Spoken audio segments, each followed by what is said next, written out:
History calls those men the greatest who have ennobled themselves by working for the common good. Experience acclaims as happiest the man who has made the greatest number of people happy. As Prometheus, having stolen fire from heaven, begins to build houses and to settle upon the earth, so philosophy, expanded to be the whole world, turns against the world of appearance. The same now with the philosophy of Hegel. Real talkers have the same existence that the imagined gods have. Has a real taller any existence except in the imagination, if only in the general or rather common imagination of man? Bring paper money into a country where this use of paper is unknown, and everyone will laugh at your subjective imagination.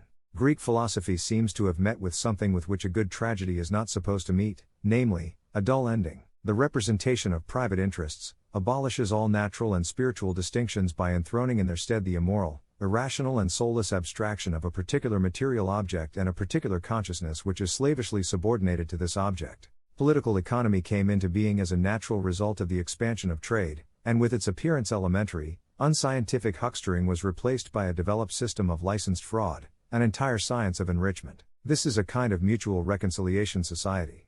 Actual extremes cannot be mediated with each other precisely because they are actual extremes. But neither are they in need of mediation, because they are opposed in essence. The state is based on this contradiction. It is based on the contradiction between public and private life, between universal and particular interests. For this reason, the state must confine itself to formal, negative activities.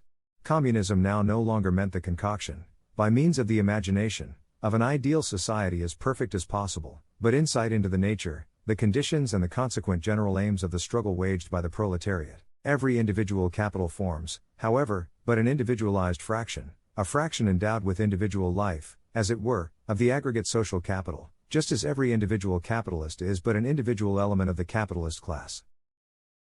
What is known as Marxism in France is, indeed, an altogether peculiar product, so much so that Marx once said to Lafarge, "C'est quel y de certain chest quad moelle, je ne suis pas Marxiste."